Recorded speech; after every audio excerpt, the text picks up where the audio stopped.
నూలు నూలులో శతాబ్దాల గౌరవం, పట్టు పరంపరకు ప్రతీక, సంప్రదాయానికి శాశ్వత చిరునామా సఖీ.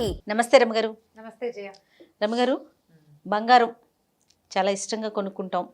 దాని గురించి అసలు మనం ప్రత్యేకంగా మాట్లాడుకోని అవసరం లేదు. కాకుంటే కొన్ని సందర్భాల్లో దాన్ని తాకట్టు పెడుతూ ఉంటాం అవసరార్థం. కొంతమంది అసలు బంగారం కొనేదే అందుకు, మనకు అవసరానికి ఆపదగా ఉంటుంది, వేరే ఎవరిని అడగకుండా మనకి అది ఉపయోగకరంగా ఉంటుంది, అదొక ఆస్తి కింద భావిస్తూ ఉంటారు. కరెక్టేనంటారా? అంటే మరికొంతమంది లక్ష్మీదేవి తాకట్టు పెట్టడం ఏంటి అనేది అది కూడా వింటుంటాం కదా. లక్ష్మీదేవి ఖర్చు పెట్టడం ఏంటి అని మానేస్తున్నామా? అదే కదా, మానేయం కదా. బంగారం ఎప్పుడు పెట్టుబడే చేయ, అంటే ఏమనాలి దాన్ని, ఆస్తి, చరాస్తి కింద చూసుకోవాలి బంగారాన్ని, ఎప్పుడు చరాస్తి. ఇప్పుడు మనకి ఆడపిల్లలకి ఆస్తులు ఇవ్వాలని, ఆస్తుపాస్తులు ఉన్నవాళ్ళు ఆడపిల్లలకి పసుపు కుంకాల కింద పొలవాళ్ళు ఇవ్వడాలు అవి మనకు తెలుస్తోంది. ఇప్పుడు కొంతకాలంగా మనకి ఆడపిల్లలకి ఆస్తులు ఇవ్వడం, ఇప్పుడు బాగా అమ్మాయిలకి సగం సగం ఇవ్వడాలు అవి కూడా వచ్చిన చట్టాలు. ఇదివరకటి కాలంలో ఏ ఆడపిల్లకి ఆస్తులు ఇచ్చేవాళ్ళు కాదు. సంస్థానాధీశులు కూడా, పెద్ద పెద్ద వాళ్ళు కూడా పిల్లకి ఒంటి మీద ఉన్న బంగారం బాలతొడుగు అనేవాళ్ళు. బాలతొడుగు అంటే చిన్నప్పుడు చేయించిన మురుగులు, గొలుసు, ఉంగరాలు, కాళ్ళకి పట్టీలు, మెళ్ళలోకి పాపిడి పిల్లలు, పెద్ద మనిషి అయినప్పుడు చంద్రవంకలు అవి చేయించేవాళ్ళు. ఆ బంగారంతో పాటు బంగారపు జడ ఇవన్నీ పెట్టి వివాహానికి కట్నంగా పెళ్లి వాళ్ళకి ఏదైనా ఇచ్చేవాళ్ళు.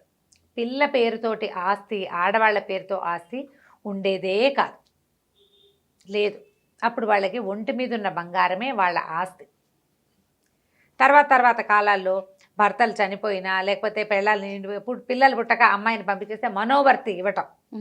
మనోవర్తి అంటే అదే మనోవృత్తి, మీకు కావాల్సినట్టు చేసుకోండి అని అత్తవారిల్లు అత్తవారింటి నుంచి కొంత ఆస్తి ఆడవాళ్ళ పేరు మీదకి రావడం జరిగేది. ఓకే. అప్పుడు కూడా బంగారమే వాళ్ళతో ఉండే ఆస్తి. అత్యవసరమైతే బంగారాన్ని అమ్మేవారు లేదా తాకట్టు పెట్టుకునేవాళ్ళు. ఓ ముక్కపొడకో, ఓ ఉంగరమో, ఓ కాళ్ళకి కడియాలు, వెండి వస్తువులు, కాళ్ళకి ఇంతంతలా కడియాలు వేసేవాళ్ళు. పాంజేబులు ఇంత పెద్ద పెద్దవి, 30 తులాల పాంజేబులు, 30 తులాల కడియాలు పెట్టుకునేవాళ్ళు. 60 తులాలు మోసేవాళ్ళు. వాటిని ఎక్కడైనా తాకట్టు పెట్టుకుంటే ఓ 100 రూపాయలు వేస్తే అవసరం గడిచిపోతుంది. పని అయ్యాక మెల్లిగా రూపాయి కోడేసి మళ్ళీ వస్తువు తెచ్చి ఇంట్లో పెట్టుకునేవాళ్ళు. మనకు అవసరం కాదు కదా. ఇది లక్ష్మీదేవే. ఇప్పుడు నువ్వు దాన్ని తాకట్టు పెట్టావు, తాకట్టు పెట్టి నువ్వేం చేస్తావు, డబ్బే తెచ్చుకుంటావు, లక్ష్మీదేవినేగా తెస్తావు, అవసరానికి వాడుకుంటావు. మళ్ళీ ఏం చేస్తావు, దాన్ని వెనక్కి తెచ్చుకుంటావు. ఈ తాకట్టు పెట్టే వ్యవహారాలు ఏంటంటే అమ్మేయటం కంటే తాకట్టు బెటరు. తాకట్టు ఉంటే ఆ వస్తువు మనకి కావాలన్న ఆకాంక్ష ఒకటి ఉంచుకోవాలి, దాన్ని వెనక్కి తెచ్చుకోవాలి. పల్లెటూళ్ళలో కూడా ఇప్పుడు రైతులు ఉంటారా, క్రాప్ లోన్లు తీస్తారు, ఆ డబ్బులు సరిపోవు. బంగారాలు, నాంతాళ్ళు, పుస్తెల తాళ్ళు కూడా పెడతారు జయ. గ్రామీణ బ్యాంకుల లాకర్ల నిండా, లాకర్లు అంటే ఇది ఏమంటారు దాన్ని, స్ట్రాంగ్ రూమ్ నిండా ఆ ఊరి రైతుల పెళ్ళాల తాలూకు పుస్తలే ఉంటాయి. బకరైతులు పాపం డబ్బులు అవసరం, మళ్ళీ ధాన్యం వచ్చాక డబ్బులు కట్టేసి పెద్ద పండగ నాటికి సూత్రాలు పుస్తలు తెచ్చేస్తారు, పుస్తలతో సహా పెట్టేస్తారు. లేదా పుస్తలు ఉంచుకొని నాంతాళ్ళు పెట్టుకుంటారు. బంగారం డబ్బులు ఉన్నప్పుడు చేయించుకుంటే అవసరమైతే బంగారం ఆదుకుంటుంది. ఇప్పుడు నేను 1 ఎకరం పొలం కొనుక్కున్నాం మనం అనుకో, బంగారం అప్పటికప్పుడు అమ్మడానికి ఎకరం పొలానికి నీకు రేట్ రాదు. అవును.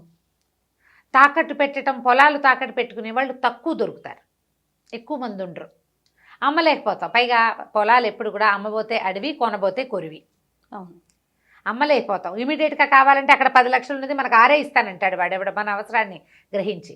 అదే ఇప్పుడు మన బంగారం తాకట్టు పెట్టామనుకో, దానికి ఒక నియమబద్ధమైన రేటు ఉంటుంది బ్యాంకుల్లో, గ్రాముకి ఇంత అని.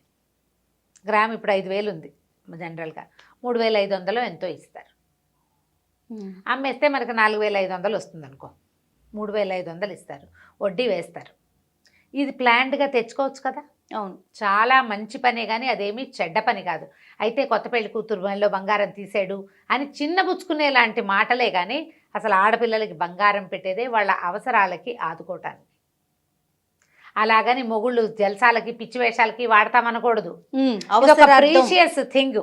అవును, ప్రీషియస్ థింగ్, మన ఆస్తి. దీన్ని అవసరానికి వాడుకో, జాగ్రత్తగా పెట్టుకో అనేది ట్యాగ్ లైన్ దానికి.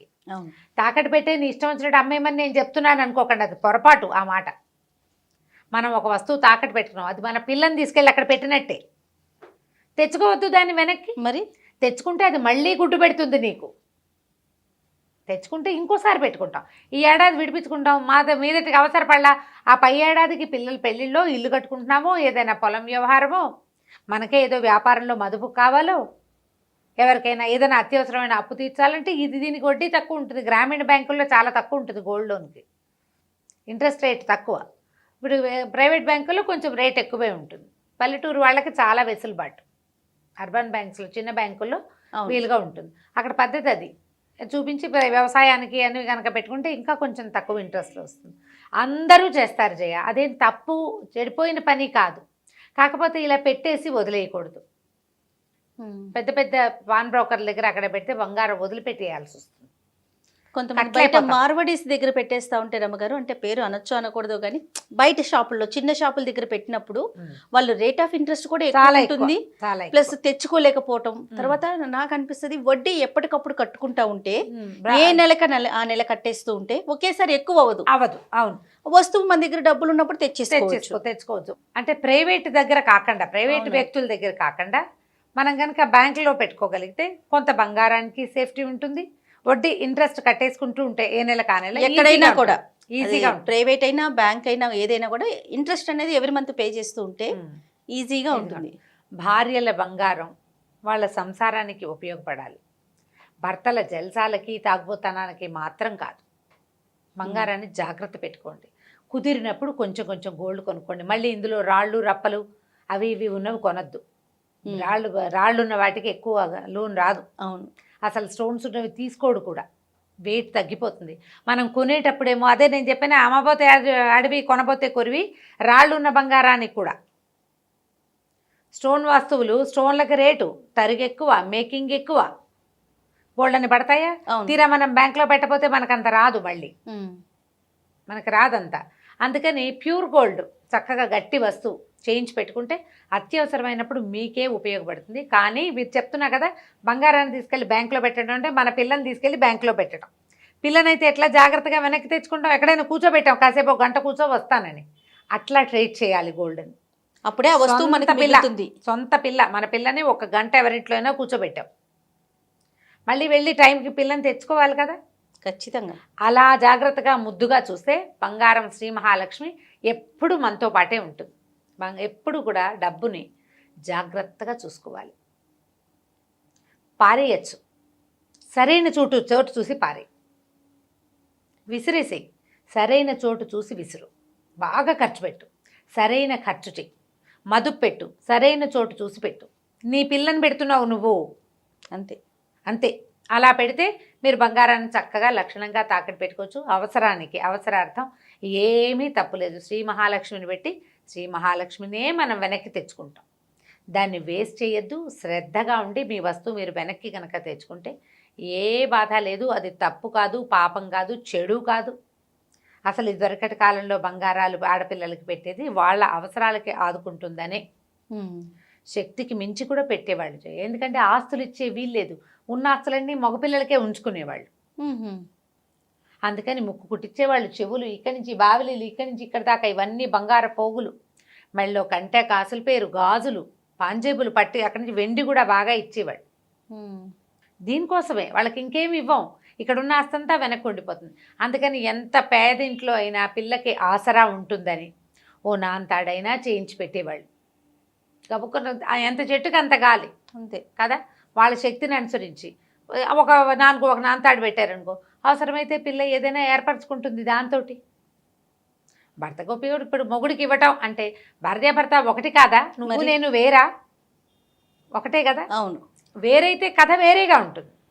ఒకటే అయితే సంగతి చెప్తున్నాను నేను. ఇది మీ అవసరానికి మీరైనా చేయొచ్చు, భర్తల అవసరాలకైనా చేయొచ్చు. నా వస్తువు నువ్వు నాకు తెచ్చియాలి అనేది మాట్లాడుకోండి.